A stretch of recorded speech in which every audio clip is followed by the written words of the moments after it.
چلے جاؤ، انہوں نے رام کو بھگوان کا درجہ دے دیا اور کرشن جی کو بھی بھگوان کا درجہ دے دیا۔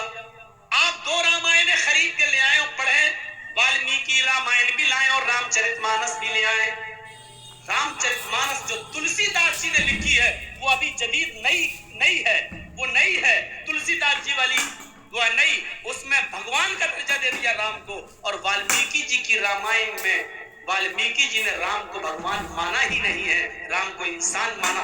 آج بھی دونوں رامائنیں موجود ہیں، والمیکی جی رام کو ایک کالپنک منش انسان مانتے ہیں اور تلسی داس جی نے ان کو بھگوان کا درجہ دے دیا ہے۔ میرے بھائیوں، اب آپ پڑھیے والمیکی جی کی رامائن میں صاف طور پر لکھا ہے، جب رام کی پتنی سیتا کا ہرن ہوا اور راوڑ لے کر جب گیا، ہنومان اور لکشمن جب شری لنکا سے راوڑ کے چنگل سے جب سیتا جی کو چھڑا کے لائے تو سیتا جی رام چندر جی کے پاس جاتی ہیں اور ان کا آشیرواد لینے کے لیے ان کے پیر چھونے لگتی ہیں، ان کے پیروں پہ گر جاتی ہیں، تو رام چندر جی نے اپنی پتنی سیتا کو پیر نہیں چھونے دیے بلکہ ان کے دونوں کاندھے پکڑ کر ان کو اٹھا دیا، کھڑا کر دیا، کہا یہ کیا کر رہی ہو؟